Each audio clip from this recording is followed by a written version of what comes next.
ภาษานกไม่ว่าตะขอหรือกรงนกมิตรภาพติดปีกคบกันไม่ต้องมีชนชั้นเพราะเราเป็นพ้องกันทางนั้นมิตรภาพติดปีกมิตรภาพติดปีกนพเก้ามีครู2ตัวครับตัวหนึ่งก็คือเจ้าทีเด็ดที่ทุกคนทางวงการเขารู้จักกันอยู่แล้วและอีกตัวนึงก็คือเจ้าถวายก็นพเก้าอยู่กับทีเด็ดเนี่ยคือก็เขาเริ่มร้องจบควิกตอนหลังมาเขาเริ่มต่อเพลงของเขาเองควิกจบควิกอะไรเงี้ยณปัจจุบันเนี่ยเขาร้องควิกจบควิกอาชีพเลยเป็นดอกหลักเลยวันนั้นเอาไปแขวนที่สนามนั่งร้องจำได้เลยพี่ต๋องบางแพมานั่งฟังมันร้องนะถามชื่อพี่ต๋องที่เดินอยู่กับน้องสาวอะใครได้ยินก็ต้องอยากได้ เขาเป็นนกที่ IQ ดีจริงต้องยอมรับแล้วก็เบิ้ลก็เบิ้ลเพลง5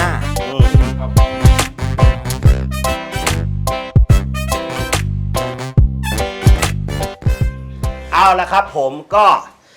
มาพูดถึงว่าอีกรอบหนึ่งอีกลูปหนึ่งที่พี่เดียกลับมาเล่นนกหัวจุกคราวนี้มาไม่ใช่ว่าเป็นแค่คนเล่นเป็นแค่กรรมการแล้วนะเพื่อนๆมาจริงจังเกี่ยวกับฟาร์มแฟนซีเสียงทองเลยครับมาได้ยังไงพี่เดียก็อย่างที่บอกตอนแรกว่าเลิกไปนานเลิกไปทำทีมตกปลาเดินสายแข่งตกปลาแข่งจนเขาไม่ให้เข้าบ่อทำทีมตกปลามีประมาณ 8-9 คนนะเดินสายแบบหลายจังหวัดเลยไม่ให้เข้าบ่อนี่คือไม่ตกไปช็อตปลาเขาอย่างเงี้ยหยอกไปล่าสุดเอางานสุดท้ายเลยไปที่รังสิตธัญบุรีคันเท่าไหร่วันนั้นค่าสมัครจำไม่ได้แล้วพี่เดชจำไม่ได้แต่ว่าเขามี10 รางวัลพี่กินมา6เขาไม่ต้องเข้าหรอครับไม่ให้เข้าแล้วผมก็ไม่เข้าบอกผมก็ไม่ที่1ปลาไซส์ที่1ปลาใหญ่แล้วก็มีปลารองอีกอันนั้นมันดวงเปล่าพี่เดียหรือว่าต้องฝีมือด้วยอาหารเราดีเรามีสูตรอาหารตอนนั้นมีคนถามซื้อเยอะสูตรอาหารก็คือผสมกันนู่นนี่นั่นโหสูตรเยอะใช่พอสุดท้ายก็แล้วก็บวกกับลูกน้องก็ทะเลาะกันไอคนมาช้าไอคนมาไวก็อยากแบ่งเงินเท่ากันแล้วไอคนนึงบอกว่ามันประโยชน์เลยนะผลประโยชน์รำคาญเลิกแม่งเลยอันนี้รายการเราส่วนมากมีคนมาช้ามาเร็วต่อไปทหารค่าตัวไม่เท่ากันอนาคตทะเลาะกันไหมมึงอะไม่กูไม่เคยทะเลาะกับใครเพราะเขามาช้าตลอดใช่ไม่ทันได้ทะเลาะกับใครก็นั่นแหละก็คือก็ได้พอคนหมู่มากใช่ไหมก็เลยและอย่างมันไม่ได้เป็นสิ่งที่เรารักเท่าไหร่อยู่แล้วก็เลยวันหนึ่งกลับไปใต้กลับไปเยี่ยมแม่น้องชายเลี้ยงนกอยู่ตัวนึงไปยืนฟังโอ้โหร้องดีเว้ยเนี่ยร้องดอกนี้เลยเนี่ยพิกที่6เนี่ยร้องเนี่ยพอสุดท้ายไปยืนฟังร้องดีเว้ยด้วยความที่เซนส์ของการเล่นนกเรามีอยู่แล้วไม่ใช่เซนส์หรอกผมว่ามือเปื้อนขี้นกใช่มันชอบอยู่แล้วสันดานก็ได้ยังไงตัวนั้นอย่าบอกว่าเอามาเลยใช่นั่นไงแหละเอามาเลยนั่นไงก็คือถามน้องว่าน้องชายคนเล็กถามว่าซื้อมาเท่าไหร่เนี่ยเขาบอกไปซื้อร้านน้ำดอกมาบอก3,500โอ้โห3,500นำมาแข่งได้เลยด้วยนะแล้วก็แข่งอยู่บอกพี่ขอนะบอกเอาไปเลยตังค์ก็ไม่เอาด้วยแต่ก็ให้มันไป 3,000พอสุดท้ายก็เอามาแข่งกรุงเทพเอามาเล่นก็เอามาแขวนตัวเดียวทีนี้พอมานั่งแขวนตัวเดียวฟังพอมาอยู่บ้านเรามันไม่ค่อยร้องมันมีตัวเดียวนั่นแหละปัญหาเกิดไม่ค่อยร้องเพราะว่าเขาซื้อมา3,500จ่ายเขา 3,000หรือเปล่า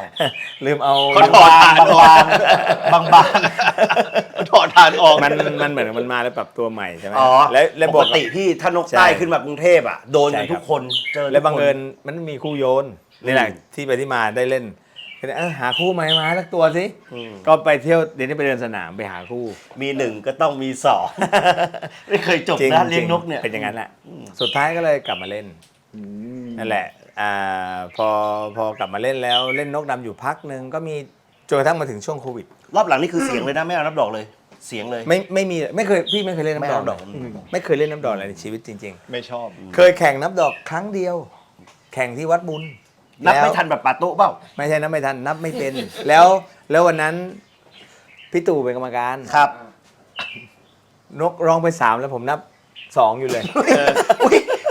อุ้ยขาดทุนดีพี่ตู่บอกว่านับไม่เป็นก็ไม่ต้องเล่นก็เลยเสียงดีกว่าเอาที่ถนัดสุดท้ายก็ยกให้เขาไปเลยตัวนั้นก็เลยไม่เอาก็เขาเล่นมาพักหนึ่งแล้วบังเอิญมาเจอน้องผู้ชายคนหนึ่งเขาตอนปัจจุบันเขาเป็นทีมงานน้องเคเขาเพาะแฟนซีเวลามาเที่ยวนะเขาก็เอานกแฟนซีมาแขวนให้เราดูเขาบอกน่าสนใจน้องเคเทียนดัดไม่คนละคนเคทีมงานที่อยู่ระยองคือยุคก่อนจำได้ไหม ตอนเราเล่นนกดำอ่ะ อ่า การที่จะมีนกด่างสักตัวเนี่ยโอ้โหพี่ ถูกไหม ใช่ เมื่อก่อนคิ้วแดงเส้นหนึ่งเนี่ย โอ้โห รุ่น อ่า ชาย จริง จุกขาวเส้นหนึงอะเป็นหมื่น คิ้วแดงเส้นหนึ่งนี่แม่งส่องแล้วส่องอีกอ่ะ เอา เหมือนส่องผ้าเหมือนส่อง ประ ผ้า มาณ จ นั้น ริง ประมาณ ๆ นั้น แล้วขาวมาแบบไล่ๆเส้นหนึ่งเนี่ย ใช่ ปาก ลุ้น นิดนึง ลุ้นกันใช่ไหม โอ้โ เดี๋ยวให้ลามเดี๋ยวลาม ใช่ เดี๋ยวลาม ใช่ แอปเปิ้ลแอปเปิ้ลเขียวนี่แม่งไม่รู้หมดกี่กิโล ใช่ คนขายรุ่นตาย เมื่อก่อนก็ไม่เมื่อก่อนก็ช่างคิดนะว่านกย้ายด่างมันต้องให้มันเขียว แต่มันมีอยู่บ้านหนึ่งนะ อืม นกดำเข้าไปนะพี่ ครับ 6-7 ตัวมั้ง ด่างหมด แม่งด่างหมดเลย ทำสีใหม่พี่เอาเอง ไม่ครับ ใช่ แม่งด่างเองไม่รู้เป็นอะไรเนี่ย อยู่โชคชัย4เนี่ย จริงเหรอ ก็ไปทำมาบอกเฮ้ยมึงไปดูน้ำที่เขาเอาน้ำไหลนก ขนแม่งด้านขาว ขาดสารเลยนะขาดสารแล้ว เพราะว่าเมื่อก่อนน่ะยุคเราเล่นหานกป่ากันยุคที่เป็นเซลล์อะไปบ้านไหนเขาก็มีนกด่างนี่บึงเลย จริง ปีกขาว2-3 เส้นนี่ก็เอามาอะไรอย่างเนี้ย แพงแล้วนะเพื่อน ถึงขั้นยุคนั้นคนย้อมนกขาวปล่อยกันนะให้ต่อกันนะ ไล่ต่อทั้งหมู่บ้านเลยเพราะนึกว่านกเผือก ฟอกผมฟอก ใช่ทีนี้พอสุดท้ายก็เห็นน้องเคเขาหิ้วมาแล้วสวยดีก็เลยคุยกับเขามีอยู่ที่บ้านคู่หนึ่งเขาก็แบ่งมาให้มาเล่นบังเอิญก็เอามาเล่นแล้วก็ชอบใช้ได้ ก็ไปที่มาว่าดูแล้วเราเล่นนกดำมาก็หลายซีซั่นแล้วอ่ะเล่นมา2 ครั้งแล้ว หลายเจเนเรชันแล้ว ใช่ก็เลยพอมายุคนี้ก็เหมือนนกเผือกมันมาแรงนกแฟนซีมาแรงก็เลยมีความคิดว่าน่าทำจนกระทั่งพอก็จริงๆถามว่าถ้าถามว่าพี่เดียเพาะนกแฟนซีนานเท่าไหร่ให้ทายเพาะนานเท่าไหร่ หมายถึงว่าระยะเวลาเริ่มตั้งแต่ เริ่มต้นเลย ถ้าฟาร์มนี้เหรอครับ คิดว่ากี่ปี ผมว่าน่าจะเป็น10นะ 4 ปี เนี่ยถูก แป๊บเดียวเหรอ ใช่พี่เพาะ4 ปีเอง คิดดิเขาบอกเขาเริ่มหลังโค โควิ วิ ด ดเข้าเมืองไทยปี 20 เริ่มตั้งตอนที่ซื้อบ้านหลังนี้ เริ่ม ก็ไม่กี่ปีเองพี่เดีย ไม่กี่ปี แสดงว่ารวดเร็วมาก ใช่คือเป็นนิสัยส่วนตัวอย่างหนึ่งก็คือ ผมเป็นคนที่ก็อย่างที่บอกว่าพอเลิกก็เลิกเลย ทิ้งเลยแบบชนิดที่ว่าไม่เอาใครไว้เลยครับแล้วพอเลิกจากตกปลามาหานกก็ขายหมดเลยนะเบ็ดอ่ะตอนนั้นซื้อเบ็ดรู้ไหมชุดหนึ่งอ่ะ Accurate คันเนี่ยอะไรอ่ะ JM ชุดหนึ่ง3-4-5 หมื่นนะเบ็ดชุด ตัวเทพเจ้า เพราะว่าตกก็ตกบึกไซส์80 โลบ่อลุงดอนบ่อเงาน้ำเนี่ยไปหมดเลยตะแก่เงาน้ำเนี่ยสนิทกัน คือเล่นอะไรจริงจังหมดอะ จริงจังเป็นคนแบบนั้นอยู่แล้ว คือถ้าเลิกก็เลิกขาดเลย ขายตอนนี้ขายเหลืออยู่คันเดียวเนี่ยเป็นคันของเซาติก้าอยู่ข้างบนเนี่ยขายไม่ออกเพราะว่าบิ้วมาแพงลอกตัวละ20,000 30,000อย่างเงี้ยเล่นก็เหมือนเล่นนกเลยเหมือนกับซื้อ ลงทุนนะเนาะ ใช่เราคือเราพูดง่ายว่าทุกอย่างเวลาเราเล่นคนรุ่นพวกเราเนี่ยมันเหมือนมันแข่ง power กัน เดินเข้าบ่อเนี่ยมันถือ คือ ละ คันมาขิงกันอ่ะ ประมาณนั้นแหละเล่นกันบ้าๆบอๆนี่แหละ สุดท้ายพอมาเล่นนกปั๊บก็เป็นอย่างนั้นพอตัดสินใจว่าเพาะก็ทำ3 ห้องข้างหลังนู้น ครับ ก็ไปซื้อพ่อแม่พันธุ์มาคู่ละ6-7 หมื่น3-4 คู่ อันนี้ชุดแรกเลยเหรอ ชุดแรกเลยชุดปฐมฤกษ์ คือถ้าคู่ละ6-7 หมื่นในสมัยนั้นก็ถือว่าราคาสูงหนึ่ง แพ นะ งแพงก็คือตัวผู้ประมาณ 50,000 ตัวเมียประมาณสัก 20,000 สีอะไรครับสีแรก เผือก เผือก เล่นเผือกก่อนเลย แล้วก็น้องเคอ่ะเขาก็เอามาให้เล่นน้องเคก็พาส่งมาให้แล้วก็ทีเนี้ยจังหวะพอเราเอาลูกนกมา ลูกค้าเรามีทุนของการมีเพื่อนเล่นในกลุ่ม เล่นนกอยู่แล้ว นกเสียงทองอ่ะเป็นทุนอยู่แล้ว พอวันหนึ่งคิดว่าจะทำแฟนซี ครับ ธงแรกตอนแรกยังไม่ปักธงเพราะว่าข้อหนึ่งกว่าเราจะเพาะเป็นกว่าเราจะป้อนเป็นกว่าเราจะก๊อปเพลงเป็นใช่ไหม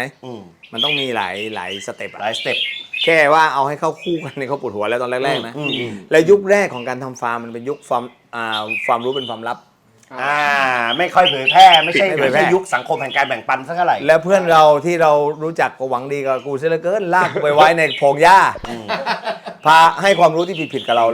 ปล่อยหลงก่อนปล่อยหลงก่อนนี่แหละประมาณนั้นลากไปไว้กลางดงหญ้าเลยกว่าจะออกได้โอ้โหใช่ไหมเราก็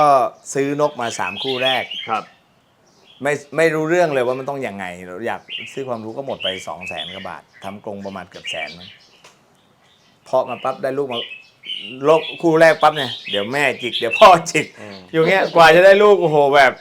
แล้วแต่ละตัวมันแพงพอมันเสียหายมันกลายมาเป็นค่าความเสียหายมันสูง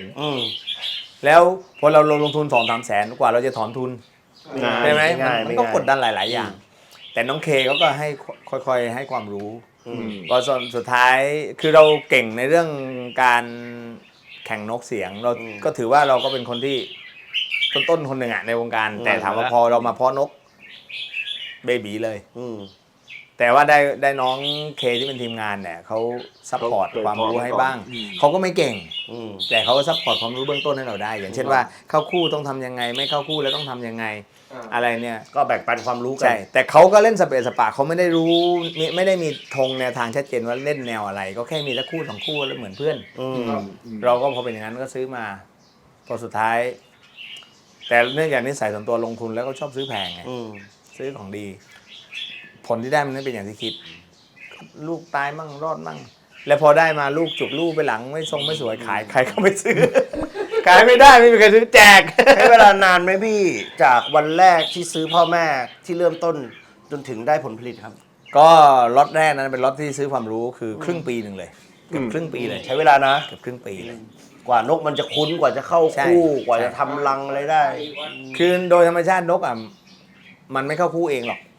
ส่วนใหญ่แล้วเราต้องมีกรรมวิธีช่วย ยกเว้นเราซื้อพ่อแม่พันธุ์ที่เขาเข้าคู่มาแล้วอ่ะแต่ถ้าเป็นพ่อแม่ใหม่เป็นลูกรุ่น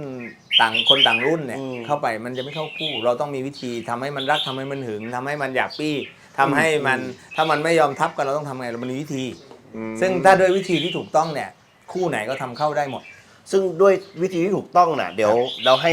เก้งสาธิตเป็นตัวอย่าง สาธิตใช่ไหม ทำยังไงฮะ ก็มึงสอนกูอ่ะเนี่ยตัวดีเลยไปไหม ยาวๆยาวๆ ได้กูรู้เรื่องมึงเยอะได้ อันนี้ ได้ชี้ เดี๋ยวเอาสักตอนไหมตอน อย่านะ ชื่อ กูยังไม่แต่งนะ นี่ รู้เรื่องมึงเยอะมากเลย เอาสักตอนชื่อตอนว่าแฉไหม คุณด้วย ไม่ดีนะดี เดี๋ยวติดตามเดี๋ยวติดตาม เรามาคุยเรื่องนกหัวจุกกันต่อนะครับผมพาออกข่าวกันอีกแล้ว นี่คนนี้เหี้ยพานี้กูตอนนี้กูเลี้ยงหลานอยู่ ไม่ต้องแวะมาสุพรรณ พี่เดียพอเริ่มมาเพาะ ครับ ชุดแรกเนี่ยได้ข่าวว่าก็ไม่ได้ประสบความสำเร็จ ขายทิ้งหมดเลย ขาย พอ ทิ้ง แม่พันธุ์ เออ พอเดินไประยะหนึ่งเรารู้แล้วว่าเราเดินมาผิดแหละเพราะว่าอะไรล่ะเราไม่มีคอนเซปต์ที่ชัด ไม่มี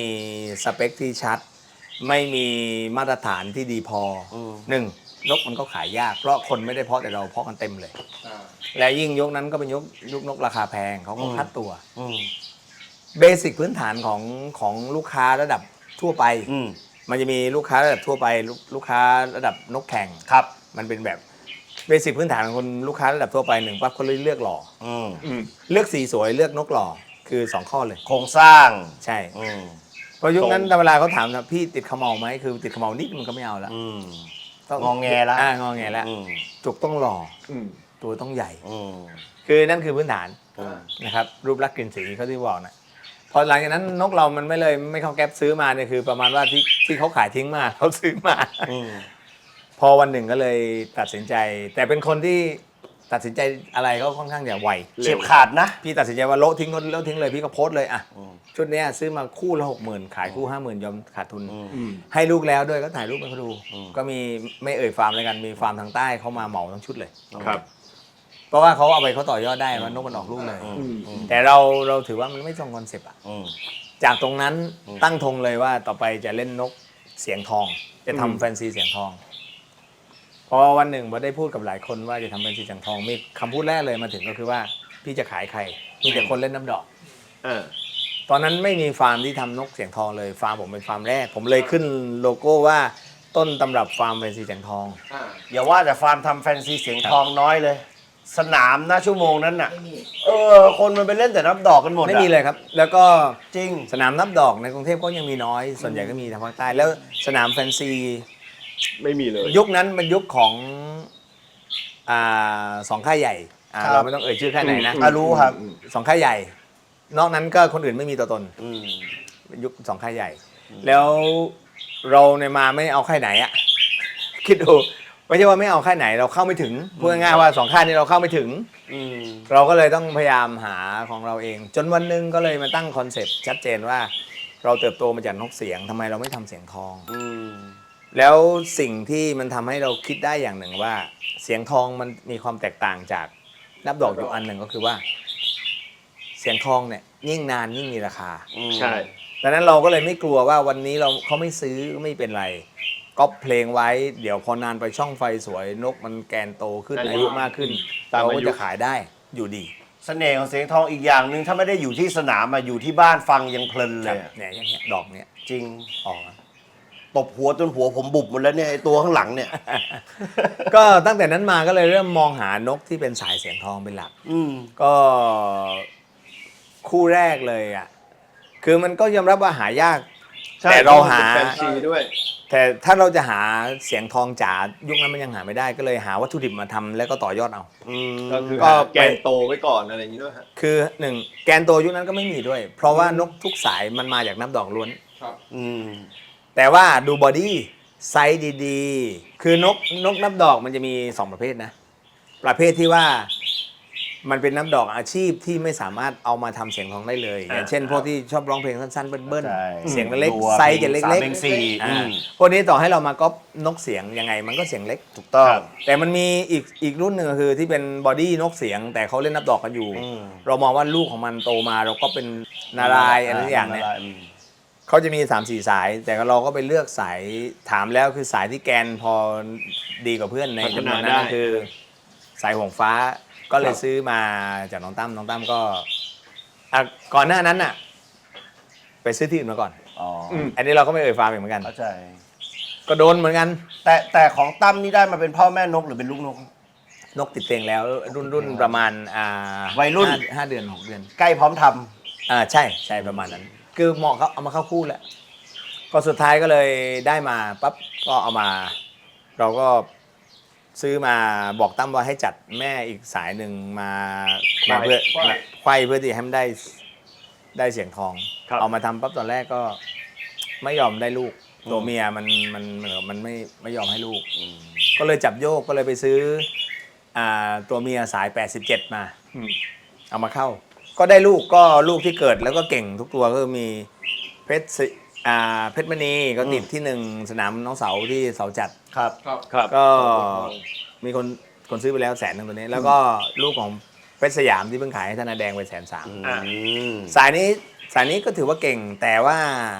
อย่าลืมว่ามันพัฒนามาจากน้ำดอก แต่ว่ามันสามารถเนื่องจากสเต็ปของนกแฟนซีเนี่ยเขาไม่ได้เล่นเสียงทองก่อนเขาเล่นดาวรุ่งก่อน อืม เขาเล่นดาวรุ่งก่อนฉะนั้นเราเนี่ยเอามาเล่นดาวรุ่งได้ในช่วงอายุน้อยที่แกนมันยังไม่ค่อย ยังไม่โตขึ้น ไม่ค่อยโตอะไรเงี้ยก็เขาก็ทำผลงานได้ นั่นคือจุดเริ่มต้นแล้วก็หลังจากนั้นก็ทำมาเรื่อยๆแล้วก็เริ่มมีความมั่นใจในการทำก็หาลูกผสมเข้ามาซื้อสายจนกระทั่งมีคำถามหนึ่งที่ลูกค้าชอบถาม ซึ่งเป็นคำถามที่เป็นเหมือนคีย์เวิร์ด ครับ ถามว่าพี่นกพี่สายแข่งหรือเปล่า นี่สายแข่งด้วย เดี๋ยวนี้ชอบถามกันนะ ยุคนั้นน่ะพอเราเริ่มเพาะใช่ไหม เออ พอยุค 2 มาเนี่ยคนถามเนี่ย ขยันพูดกันเลย นกพี่สายแข่งหรือเปล่า อืม ยุคแรกคนจะถามว่าขาวนกพี่ขาวร้อยไหม สวยไหม ลูกนกสวยไหมโน่นนี่นั่นพอมายุค 2 นกมันเติบโตขึ้นเนี่ย คนมาเริ่มเล่นสายแข่งก็ถามว่าพี่นกพี่สายแข่งหรือเปล่าคำนี้มันทำให้คิดคำเนี้ยรู้สึกมันเป็นเหมือนคีย์เวิร์ดในการที่จะทำให้เราเดินไปข้างหน้าแล้วโฟกัสจุดที่โฟกัสก็คือ เราทำสายแข่งดีกว่า เพราะนกหัวจุกยังไงมันก็ต้องแข่ง นั่นนำมาสู่การเปลี่ยนแปลงว่าต่อไปซื้อพ่อพันธุ์จะซื้อบนราวเท่านั้น ก็เลยตั้งคอนเซ็ปต์อย่างนั้น สายแข่งเลย ใช่ ชัดเจน เป็นนก ไป ที่นกตัวผู้ที่ซื้อจากฟาร์มที่ไม่ใช่สายแข่งของตั้มตัวเดียวเลยคือเพชรประกาย แต่มันแข่งแต่ตอนหลังเราก็ไปแข่งได้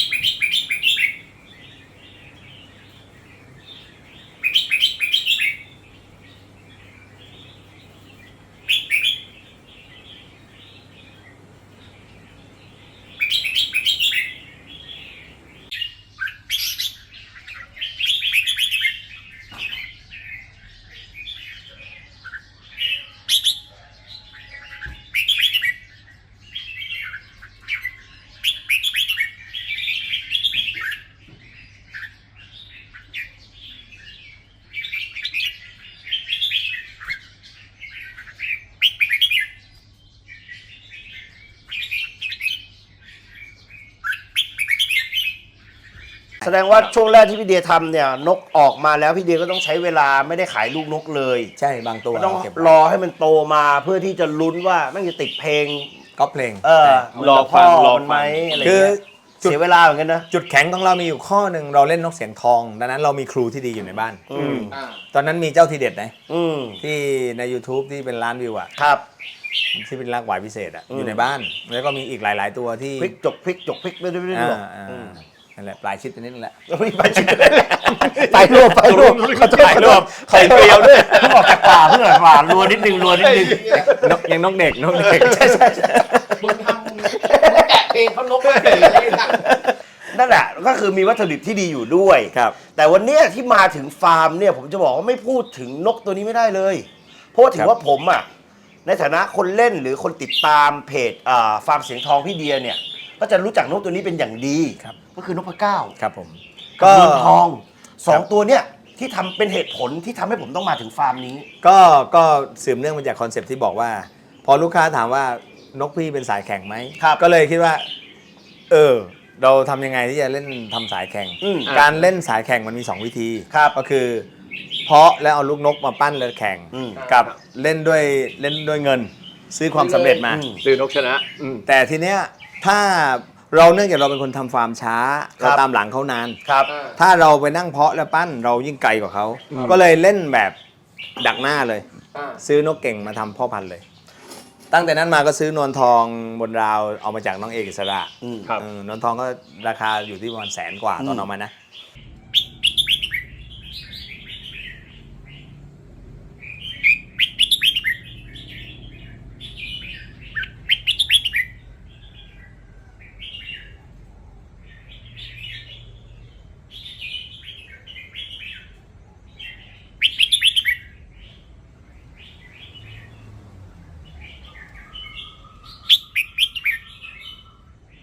แล้วก็ซื้อนกอีกตัวหนึ่งมาจากน้องในกลุ่มนี่แหละ อืม ชื่อขาวพอง อืม ขาวพองเนี่ยวันที่ซื้อก็เอกอิสระเขาจัดแข่งที่ชัยเมตตา ครับ จากนกดำนะ แล้วที่นี่จะเอานกตัวนั้นไปเทสโทรหาเอกพี่ขอเบอร์สุดท้ายตัวหนึ่งเอานกขาวไปแข่งกับนกดำ อืม มันร้องรายการแรก12 ขันร้องครบเลย รายการที่ 2 ดาวรุ่งอีก8 ขันร้องครบ20 ขันมันร้องครบ ผมจบมา 60,000 อืม ซื้อมา 60,000 แล้วก็เอาเข้ามาแข่งบ้างอะไรบ้างแล้วทำสาย แล้วก็ได้ลูกชื่อนพเก้ามา ครับ อ๋องั้นแสดงว่าเจ้านกพะเก้านี่เกิดที่ฟาร์ม ลูกเกิดที่นี่เลย ใช่ครับใช่ก๊อฟเองที่นี่เลยครับ พูดถึงนกพะเก้าพูดถึงว่า IQ มันก็ได้เกือบเท่าไอ้เจ้าทีเด็ดปะความการร้องหรือ ดีกว่า สำนนดีกว่าพี่ใช่ไหม ดีกว่า มันกลายเป็นเอามาพัฒนาเองอย่างเงี้ยพี่ที่ คือทีเด็ดเนี่ยนกดำนะทีเด็ดเนี่ยเป็นครูนกเราเนี่ย อืม เพลงยาวๆในตัวมีอยู่ 3 เพลงครับมี 3 เพลงก็คือลากหวายพิเศษเพลง 8 ควิกมาลอง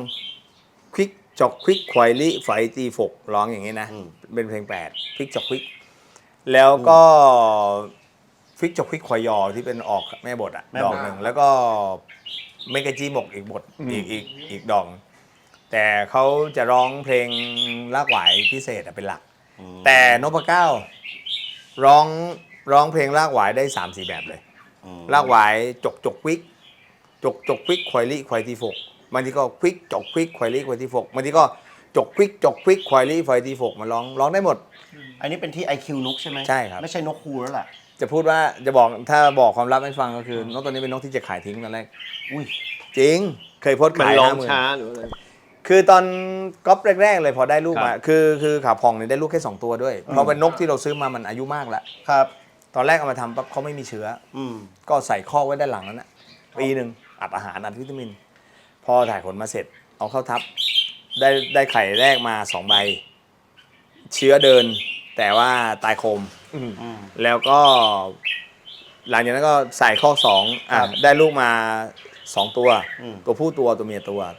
วเมียน้องเคเนี่ยแบ่งให้เขาไป เอาไปทำแม่ แบ่งให้ลูกน้องคนสนิทไป เครือข่ายไป แล้วก็ตัวผู้เราก๊อปไว้ อืม แล้วพอข้อ3ลูกออกมาพิการตัวหนึ่งตายโคมตัวหนึ่งก็ได้ลูกแค่นั้นเลย แล้วหลังจากนั้นก็ก๊อป อืม หลังจากนั้นก็เพลงมาตลอด ช่วงแรกๆก็ร้องไม่บทธรรมดา ครับ จนรู้สึกว่า ความรู้ตอนนั้นเรายังไม่ค่อยแน่น อืม เรื่องของการก๊อปนกการทำฟาร์ม ครับ ก็แบบคือการมีความรู้ระดับนกดำเนี่ยกับการทำฟาร์มเนี่ยมันจะคนลึกคนละระดับ อืม คนละอย่างเลย อืม เพราะนกดำที่เราไปเอานกป่ามาก๊อปเนี่ยความรู้จะอยู่ในลักษณะติดเพลงอะไรก็ได้ขอให้มันติดอ่ะ อืม แต่พอมาทำเผือกทำแฟนซีเนี่ยมันต้องได้อย่างที่เราต้องการ อย่างเช่น อยากได้เพลงพิเศษ อยากได้ลากหวายอยากได้ช่องไฟดีๆ เพราะยุคนี้กับยุคนั้นมันก็คนละยุคแล้วใช่ไหมล่ะเป็นยุคของการเน้น ครับ คุณภาพ พอสุดท้ายมันก็ร้องแม่บทธรรมดาก็โพสต์ขาย ตอนนั้นกี่เดือน ตอนนั้นประมาณ 6 เดือน ยังไม่สุดยังไม่สุด แล้วก็ด้วยตอนนั้นตอนที่มีนพเก้าแล้วเนี่ยฟาร์มเราทำจนมาถึง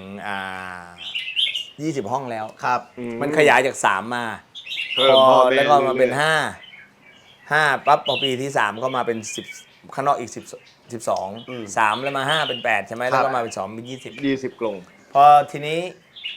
ก็กลายมาเป็นนกมันเยอะแล้ว แล้วเราก็คิดว่ามันร้องไม่เป็นอย่างที่เราต้องการอ่ะก็โพสต์ขาย 50,000 มีคนมาต่อ 40,000 ก็ลบโพสต์ทิ้งก็ไม่ขาย สุดท้ายมาติดลากหวายพอติดลากหวายเริ่มดีแล้วก็นั่งร้องลากหวาย เริ่มอมยิ้ม แต่แกนก็ธรรมดาอ่ะก็โพสต์ขาย 80,000 คนเดิมมาต่อ 70,000 ไม่ขาย เราโพสต์อีกอ่ะไม่ขาย สุดท้ายตอนหลังมาขึ้นจกควิกลากหวายไปอยู่ผ่านมาเดือนกว่า แล้วก็เลยเอาไปแข่งสนามแรกเลยสนามน้องเออ้วนที่ โอโม ติดที่ 1 เฉลิมพระเกียรติ ใช่วันนั้นติดที่ แถวบ้านผมสนามนี้ 1ติดที่ 1 ครั้งแรกติดที่ 1 ด้วยดวงอ่ะ4-6 ใบนึงอ่ะ ตอนนั้นอายุเขาเท่าไหร่พี่ ครบขวบแล้วตอนนั้น อันนั้นแข่งแต่แฟนซีหรือว่ามีนกดำแข่ง แฟนซี วันนั้นน่าจะเป็นแฟนซีพี่ เป็นซี รายการเขาจะแข่งแยกกัน ตัว24 ตัวนกไม่เยอะครับ ก็มีบางแอนเป็นกรรมการแล้วมีใครอีกคนไม่รู้จำไม่ได้ละ อืม ได้ที่ 1นกคิมแม็กได้ที่ 2นั้นจำได้ แล้วก็ ไอ้นุน่าจะเป็นไอ้ชะอำปะ ตอนนั้นเป็นธันวา ธันวา ยุคนั้น อ๋อ ธันวายุคนั้นธันวายังไม่ได้หายธันวา ได้ที่ 1กลับมา ได้ที่ 1กลับมาปั๊บไอคนก็มาโพสต์ปั๊บว่าได้ที่ 1ไอคนที่จะซื้อที่ปิด 70,000บอกว่าให้ 80,000 ไม่ต่อแล้ว ไม่ต่อแล้วก็เลย ไม่ บอก ทัน ว่า แล้ว ไม่ขายละพอไม่ขายปั๊บก็ตั้งแต่นั้นมาก็เริ่มลากแข่งก็ติดที่ 1มาอีก 2-3 รอบ วันนั้นที่แข่งคือเสียงทอง เสียงทองครับเสียงท อ อง อกลากหวายพิเศษทุกดอกเลยไหม ก็จกวิกบางแอนยังแซวเลยว่าฉลาดร้อง คือ ฉลาดร้อง ร้อง ฉลาดร้อง คือเขาร้องดอกนั้นแหละเป็นหลัก แล้วก็อีกอันมันจะมีจกควิกกุ้ยเยียวอะไรมันที่มันนกแฟนซีชอบร้องกันนะดอกนั้นอีกดอก คือนกมันจะมีเพลงลบกันเนาะ ใช่ครับ แล้วหาน้อยหน้าที่จะมีเพลงวนหน้าหรือเพลงพิเศษที่เขาเรียกกันเนาะจะเอามาเป็นเพลงหลัก เน้นหน้า จะเอามาเป็นเพลง คือตอนนั้น เพลงจก ตอนนั้นเราก็ไม่รู้หรอกว่ามันจะ ใช้เพลงนี้ร้อง ว่านกมันจะขยับขึ้นไปเรื่อยๆเรา up well up well ไม่รู้ไม่คิดขนาดนั้น แล้วพอหลังจากนั้นพอกลับมาปั๊บก็เอาเข้าทำลูกบ้างเราเห็นว่านกเรามีแชมป์มีอะไรแล้วเราก็อยากได้ทำลูก ก็เริ่มเข้ากรงเพาะแล้ว เข้ากรงเพาะ เอาเป็นพ่อนกแล้ว ทีนี้พออยู่ในกรงเพาะปั๊บก็มีนกอยู่เยอะหลายตัว จุดเด่นของนพเก้านพเก้าเป็นนกที่ IQ เขาเรียกอะไรจะใช้คำว่าแพรวๆก็ได้ ครับ เขาแต่งเพลงเขาเอง มันคลอเพลงเอง เขาเอง พอวันหนึ่งเขาตักเขาออกมาตัวเมียไข่ตักเข้ามาแขวนแล้วมุมนั้นนะมันร้องจกควิกลากหวายเลยโหมึงร้องได้อย่างนี้แล้วเลยเนี่ยขึ้นมา2เบิ้ลเลยทีเนี้ย อัพเวลเลย อัพเวลมา พัฒนาเลย ก็เริ่มมองก็แต่มันเริ่มหลุดมาแล้วก็จกควิกมั่งอะไรบ้างเรารู้แล้วว่าโอ้โหนก IQ มันไปได้ เดี๋ยวเราโหลดคลิปนพเก้าให้ฟังกันนะครับ ว่ามันเป็นยังไง ไปดูคลิปนพเก้า เดี๋ยวกลับมาคุยกันต่อครับว่าเป็นยังไงต่อ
เป็นไงครับเพื่อนๆหลังจากได้ชมคลิปเจ้านพเก้าไปผมบอกแล้วว่า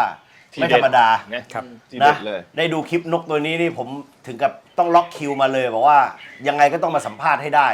เกี่ยวกับวิธีการเพาะได้มายังไง หรือจะก๊อปเพลงเนี่ย ครับ เพลงพิเศษเนี่ยให้ขึ้นมาได้ยังไงเพราะว่าต้องมีทีเด็ดต้องมีเคล็ดลับ ใช่ อืม นพเก้ามีครู2ตัว ครับ ตัวหนึ่งก็คือเจ้าทีเด็ด อ่า ที่ทุกคนทางวงการเขารู้จักกันอยู่แล้ว ครับ ทีเด็ดนี่ถือได้ว่าเป็นครูของประเทศไทยนะ ครับ เพราะว่าเวลาเราไปดูคลิปไปซื้อนกคลิปปั๊บเนี่ยมันจะมีเสียงทีเด็ดอยู่หลังฉากตลอดเลย อ่า และอีกตัวนึงก็คือเจ้าเถาหวาย เถาหวาย เถาหวายตอนนี้ก็ให้ครูทั้ง2ตัวนะเวลานี้ก็แบ่งน้องๆไปประจำการทำฟาร์มในพรรคพวกแหละ ทีมงาน เพราะว่าเรามีผลผลิตจากตรงนี้มา2-3ตัวแล้วที่เป็นรับขวัญพิเศษตอนเนี้ย อ่าฮะ ก็นพเก้าอยู่กับทีเด็ดเนี่ยคือก็เขาเริ่มร้องจบควิกตอนหลังมาเขาเริ่มต่อเพลงของเขาเอง อืม ควิกจบควิกอะไรเงี้ยณปัจจุบันเนี่ยเขาร้องควิกจบควิกอาชีพเลย เป็นดอกหลักเลยวันนั้นเอาไปแขวนที่สนามนั่งร้องจำได้เลยพี่ต๋องบางแพมานั่งฟังมันร้องนะถามชื่อพี่ต๋องที่เดินอยู่กับน้องสาวอะ ใครได้ยินก็ต้องอยากได้ เขาเป็นนก เนี่ ที่ ย IQ ดีจริงต้องยอมรับ แล้วก็เบิ้ลก็เบิ้ลเพลง5 อืม ครับ ผัดก๋วยเตี๋ยวต่อไม่กระจี้หมกอย่างเงี้ย อืม แล้วก็หัวโครกก็ร้องได้หมด แล้วก็เป็นนกที่ไม่ร้องเพลงสั้นเลยเพลง3เพลงอะไรอย่างเงี้ยไม่ร้องเลย ไม่ชอบตัวนี้มันร้อง ใช่ครับ สำนวนมันดีสำนวนมันดีจริง ก็ตั้งแต่พอเริ่มติดรางวัลมาหลายคนก็มาถามซื้อ มีพี่คนหนึ่งที่มาถามซื้อแล้วสุดท้ายก็เลยเอาเพชรมณีที่เป็นลูกของเพชรประกายเนย อ๋อครับ ขายให้ไป เคยคิดนะเคยมีครั้งหนึ่งมีคนมาให้300,000แล้วน้องเคทีมงานบอกว่าพี่3 มัดเลยนะ ก็เลยไม่ขายแต่พูดกับน้องเคว่า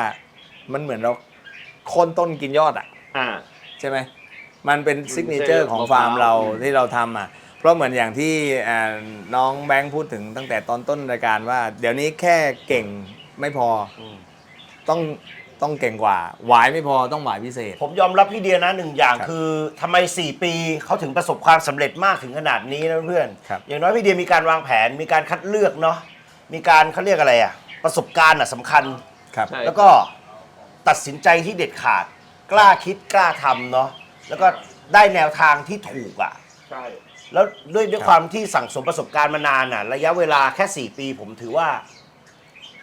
ไม่ง่ายนะ เพราะว่าทำนกแฟนซีให้เสียงโตด้วย ไม่ง่ายนะไม่ง่ายนะมันเร็วมากนะ คือ 4 ปี สิ่งที่ เนี่ย ยากที่สุดของการทำฟาร์มนกคือการที่จะมีลูกเพาะของตัวเองเล่นได้ อืม อืม อันนี้ยากสุดแล้ว อันนั้นมันก็เหมือนกับพรีเซนเตอร์เลยอ่ะ มันเป็นเหมือนกับแมสคอตของฟาร์มเราเลยอะเนาะ คือถ้าเราทำฟาร์มแล้วอยากจะพูดว่าความสำเร็จคืออะไรสอง ครับ สิ่งหนึ่งก็คือสามารถเพาะแล้วมีลูกนกของตัวเองเล่นติดรางวัลกับข้อสองเพาะแล้วขายได้มีคนซื้ออคือสองสิ่งนี้คือเป็นเครื่องชี้วัดของความสำเร็จของการทำฟาร์มจริงๆถ้าคนเพาะแล้วไม่สามารถมีลูกนกตัวเองเล่นในสนามแข่งได้ ก็ถือว่ายังไม่ประสบความสำเร็จ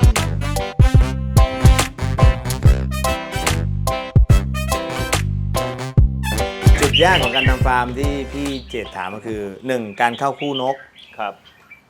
2. การที่จะนกไข่แล้วมันจะเจอปัญหาคือนกจิกไข่หรือไข่ไม่มีเชื้อ หรือไข่ไม่มีเปลือกไข่แดงเป็นลงพื้นอะไรเงี้ยพวกนี้ต้องแก้ปัญหาให้ได้ ใต้โครม แล้วหลังจากนั้นมาเจอปัญหาคือจิกลูกอีก อ่า บางทีบางตัวไม่จิกไข่แต่จิกลูก เขี่ยลูก แก้ปัญหายังไง แล้วหลังจากนั้นพอออกมาปั๊บป้อนยังไงให้ลูกรอด สิ่งที่จะเผชิญอีกก็คืออาการป่วยที่โรคที่เป็นโรคของโรคเด็กอ่ะ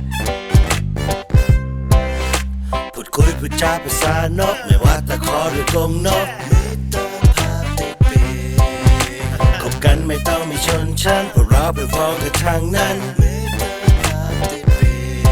กมิตรภาพติดปีก